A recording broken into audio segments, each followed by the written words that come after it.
Welcome back to Moniack Mhor, Joanne, albeit in a different format than your last visit. Thanks so much for joining us today, and I'll hand over to you now for your talk. Thank you. Thank you, Angela. Hello, everyone. It's great to be back to Moniack Mhor, even if it's virtual. And I'm here to talk to you for a short time about the elements of plot and tension management. Now, some of you who follow me on Twitter will know my shed. This is where I am. And you'll see also that at the back of my desk, there is a little blackboard with some words on it. They've been there for the past 8 years, and you won't be able to read them. So I'll tell you what they are, because they are germane to the issue that we'll be talking about today. It's a quote from the musical Sunday in the Park with George, which I think, if you don't know it, it's a Sondheim musical. And it's in some ways the most perfect illustration of what it's like to be an artist. And I'm saying artist in the broadest possible sense because, of course, everything that is created is art in some way, and all art has a narrative. And because plot is basically about narrative and the handling of narrative, I thought I would share with you what it says, and it's the first words of Sunday in the Park with George. And it says, "White, a blank page or canvas. The challenge? To bring order to the whole through design, composition, tension, balance, light, and harmony." Now, of course, George Seurat, whose words these are, was talking about the composition, the light, the balance, the tension of a painting. But I would argue that it actually applies to pretty much anything to do with narrative. And given that we're going to talk about narratives here, it's a good idea, I think, to deconstruct what he says. And I'm going to apply it here to this little talk. Now, the idea, the challenge of bringing order to the whole is, I think, something quite important when we are talking about plotting a story. Some stories are not supposed to be orderly. Some stories subvert the rules of structure and plot. We're not going to talk about these stories because A, there are not very many of them, and B, unless you have actually really properly studied the rules, breaking them doesn't often work terribly well. So the idea of creating order is an important one, because actually stories, whether you are talking about short stories or plays or films or novels, have not got all that much to do with real life. If you watch a movie about robbing a bank, you are never going to find the bank robbers looking for a parking space close by, because A, that does not happen in movies, because it's dull, because it doesn't fit into the narrative. It is about creating the illusion of order in something which is fundamentally disordered. Life is full of random weirdness that wouldn't work in a story. And a lot of people come to me with books that they have written and that have been rejected because they were felt to be unbelievable. And they've said, well, you know, Joanne, I don't understand this because this happened to me, or this happened to somebody I knew. And so it's real. And why was it rejected? And the answer, really, the brief and brutal answer is because it's not a proper story, because it's not convincing within the artificial framework of narrative that you are trying to construct. Yes, random elements happen in life. Random weird coincidences happen in life, but when they happen in story, the reader starts to go, don't believe that, and you lose them.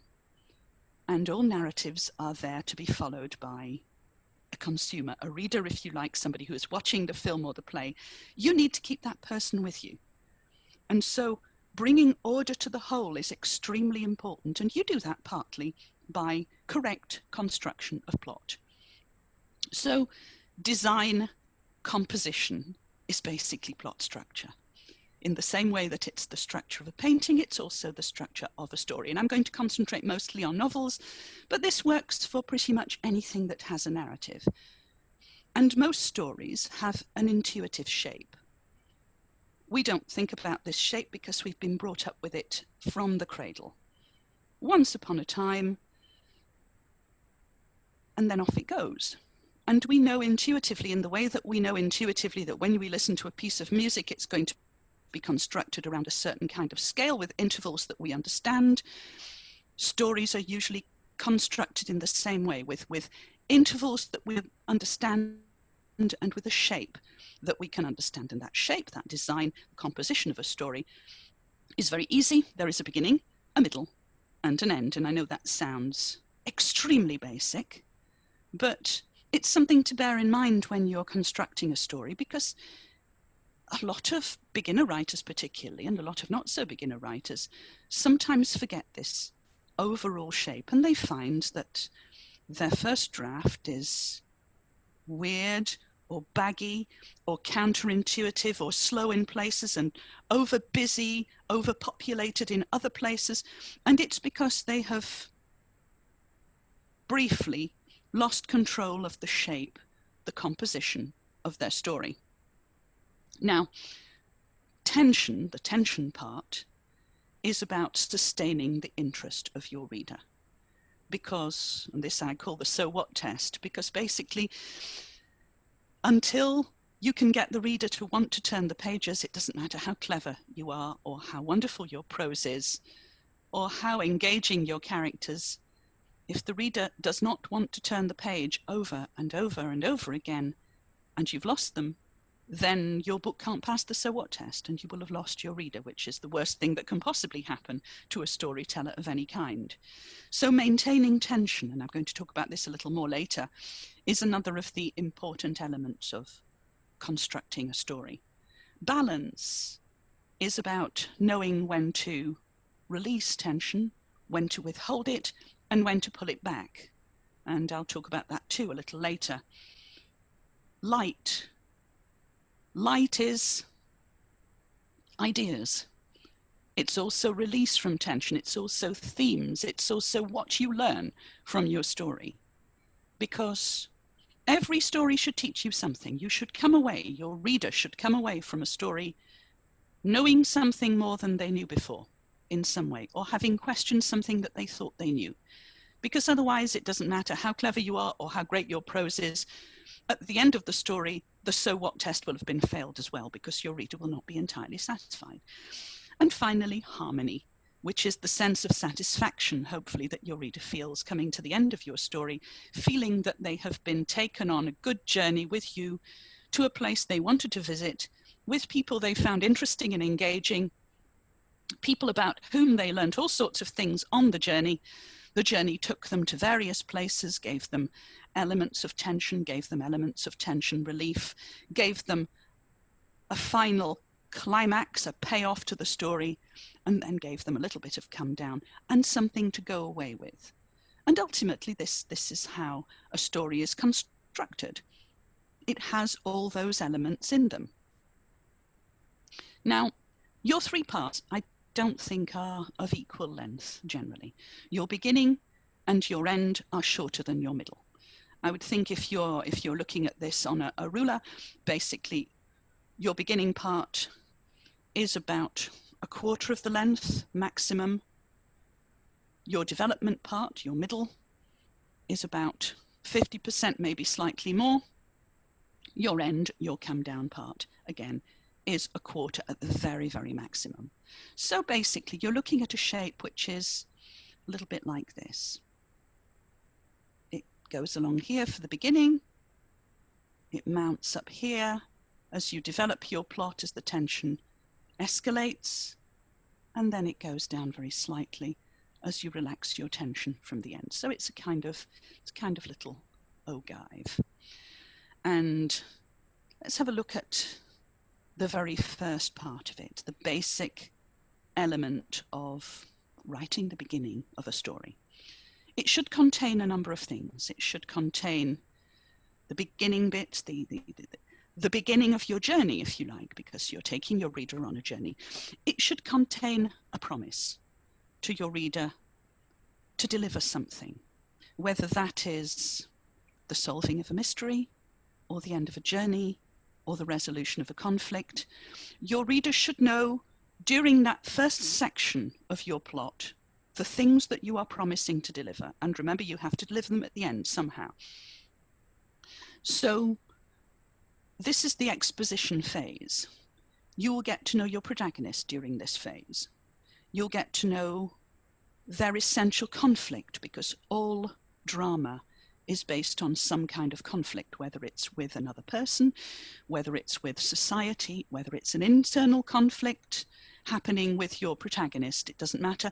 That will be explained, or at least introduced, in the beginning of your story.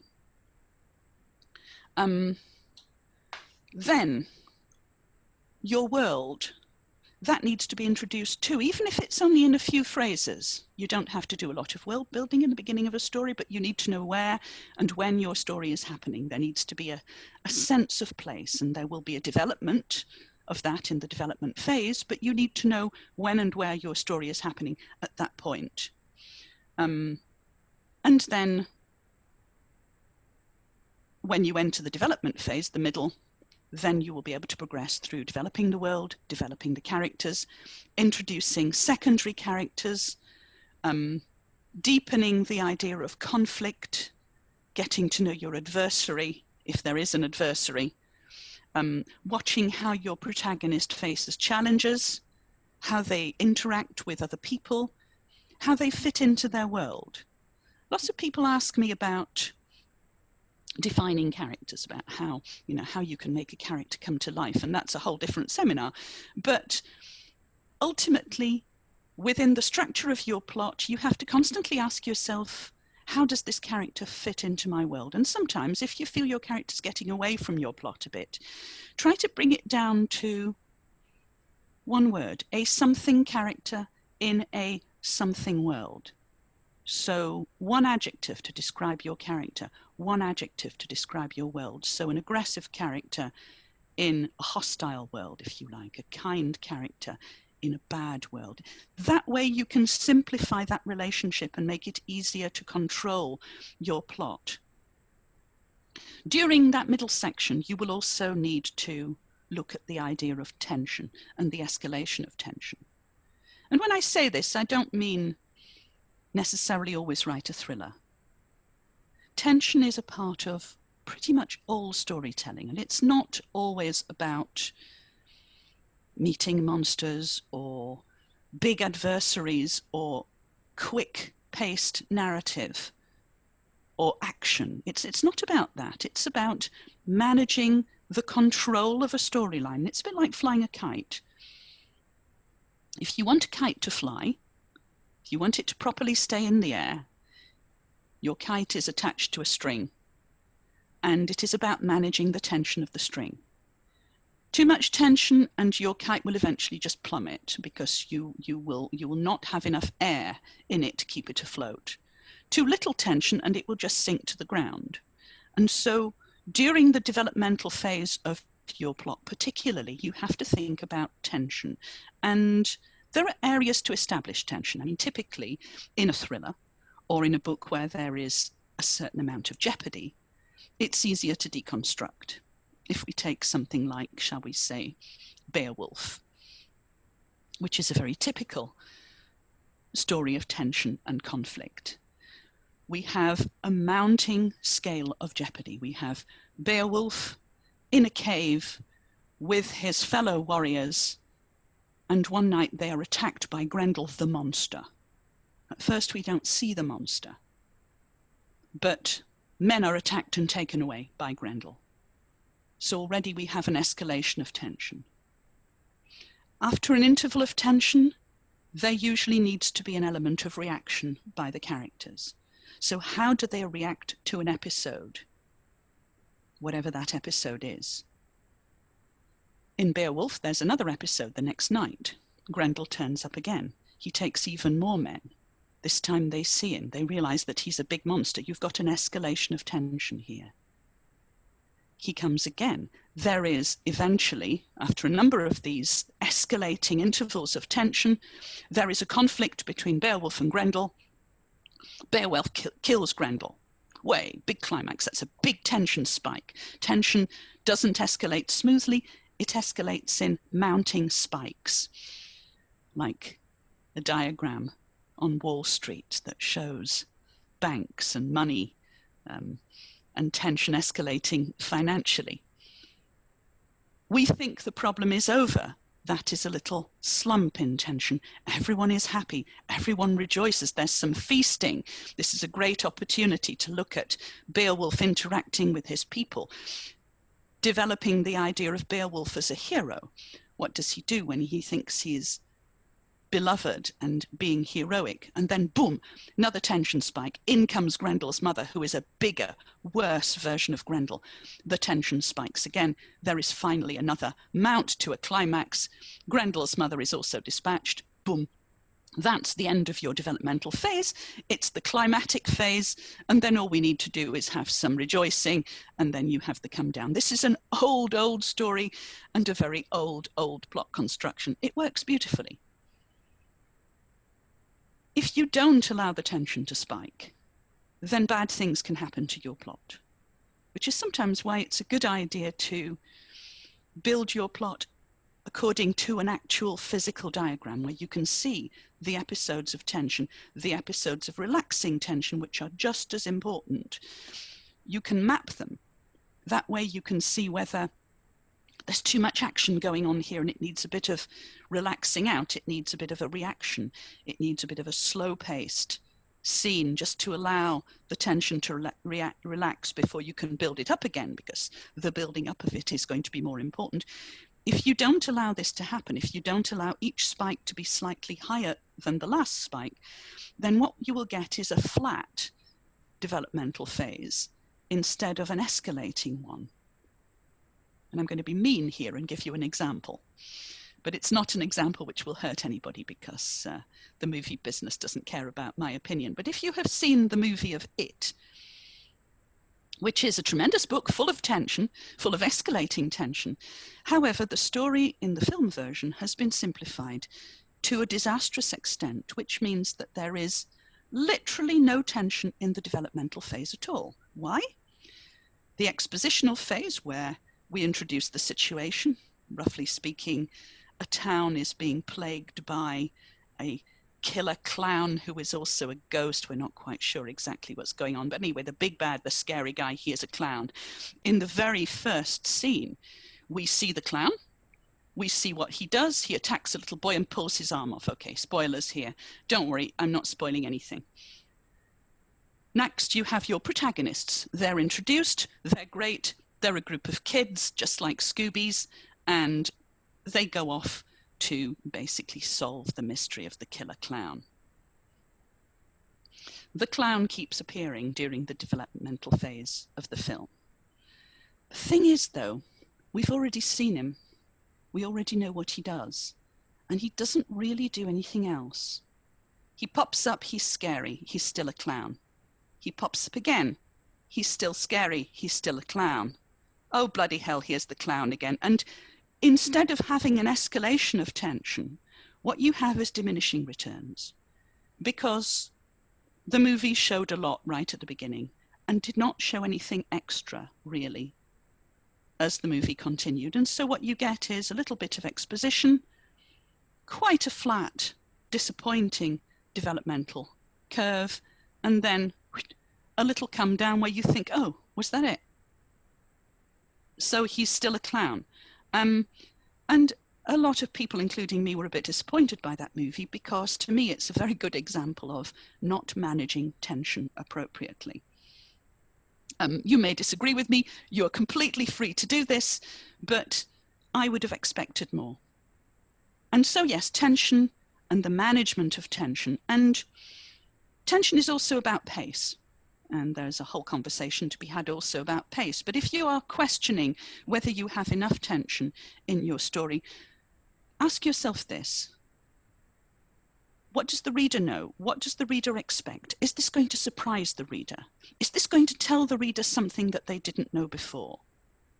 Is this going to introduce the reader to the development of an idea that they haven't encountered somewhere else in the book? If the answers to these are no, then you probably need to inject something new, because readers, as spectators of films, get used to things very quickly.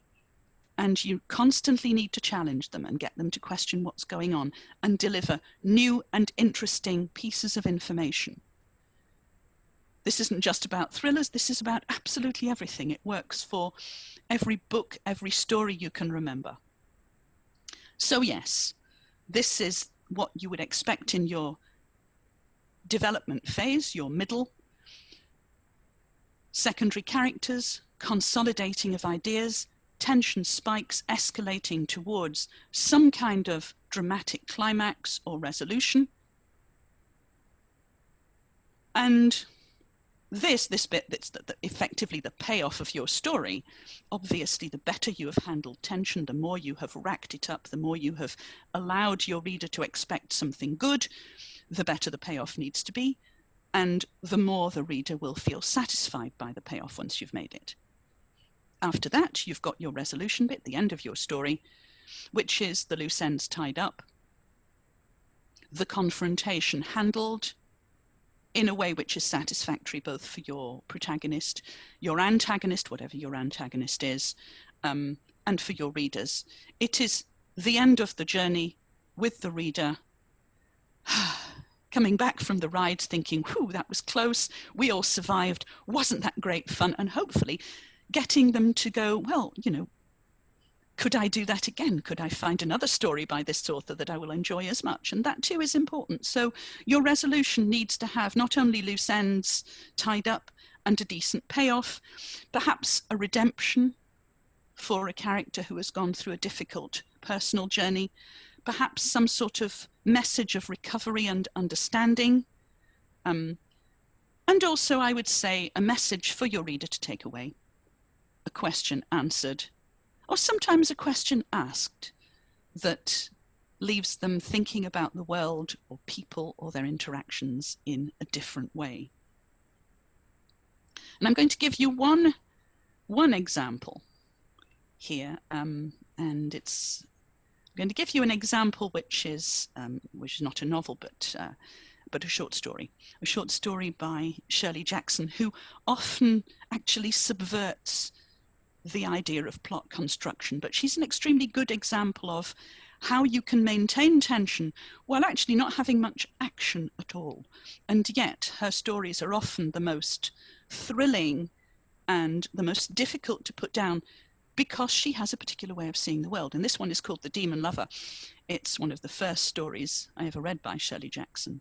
And it's constructed in a particular way that not only allows everything to be set out in a very easy way to define, but also it shows the management of tension in a very nice, very, very understandable way. Now, this is a story of a woman whose name is never revealed.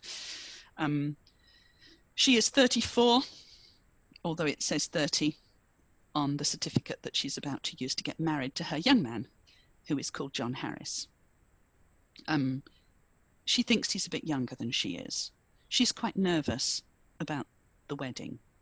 And so we have the lady waiting for her young man in her home. And so you introduce the situation, the place, and the promise to your reader is the revelation of some mystery, because it's clear that this young woman isn't quite who she seems, and that this young man is somebody she doesn't know much about at all. Even though she's getting married to him, she doesn't really know him. She knows his name. She doesn't know where he is right now. She's supposed to be meeting him, and he's late.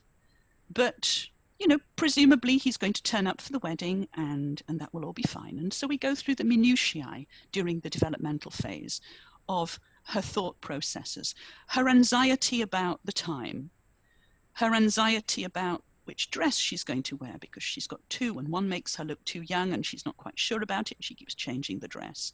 Her anxiety about the little meal that she's making for them both when they've come back from the registry office. So she's got some cold meat and some bread. And all these things seem very basic, uninteresting things, but handled in such a way that every time she feels anxiety, the reader feels anxiety, and you have these small anxieties at first. And there is a general sense, conveyed beautifully through her style, which is very evocative, that something is about to go wrong. And this is your journey. This is your reader's journey. You're taking them on a journey where they know something weird is going to happen, but they don't quite know what it is. Finally, the young man is so late that she goes out looking for him. She thinks that he might have gone to buy her flowers, so she goes to the florist. She asks a policeman if he has seen him, and you have these little escalation spikes, not of action tension, but of internalized anxiety for this character, until you realize when you're reading it that you're just scrunched up with fear for what is happening to this woman. Is she crazy? Is something else happening? Obviously, the title, which the reader should have looked at before they went on the journey to know what to expect, is The Demon Lover. So you know that something vaguely uncanny is going on in this hyper-realistic, against this very realistic background. The woman goes through a number of different, increasingly paranoid encounters, and it becomes clear that there's something fundamentally abnormal about her relationship with this man that she's supposed to be marrying. Not only does she only know his name and nothing else, she doesn't even know where he's from. She doesn't know the first thing about him. Eventually, she traces him. This is at the end of the development phase, when you feel that you just can't possibly wait any longer for the revelation, for the comeback, the whammy of this story.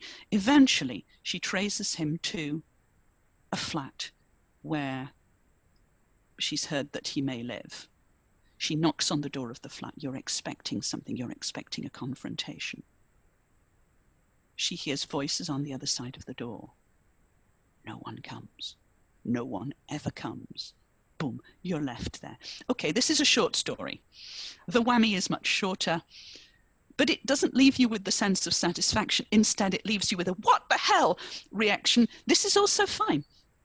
It doesn't work quite so well in novels because readers don't like to be left with what the hell at the end of a novel when they've spent hours reading it, hours getting there, and they realize it's a big hole for them to fill up with their imagination. With the short story, it works just fine.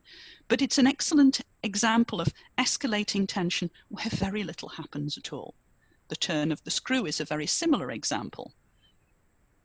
And if we look at really quiet stories, where there is no promise of a monster at the start, there is no promise of a confrontation with a big bad, you can still see that they are constructed in the same way. Look at something like, for instance, Pride and Prejudice. Your journey there is very different. Your protagonists are very different. You are led to expect not a confrontation with a big bad, but potentially the resolution of a conflict between human beings, hopefully ending in a marriage. And there is an exposition phase where we are introduced to Elizabeth Bennet, her sisters, her tiresome mother, her slightly eccentric father. We're introduced to the place, the scenario, the strong desire of Mrs. Bennet to marry her daughters, which is part of your journey. Will she get to do that? But mostly, will Elizabeth Bennet get the relationship that she deserves? Will she finally end up with the man we know is meant for her, but she doesn't know any of the same thing? Will there be a resolution? And there are a number of points of escalating tension, none of these really about big climatic coming together, but more about the slow unraveling of two personalities through various interactions, through various events, until finally you have a coming together of like minds and the promise of a marriage. Again, it's exactly the same shape. It's this shape: beginning, middle, end, after, a whammy, a resolution, a come down. And this to me is really, in a nutshell, plot and the management of plot, its composition, its structure, and how tension plays a major role in developing this.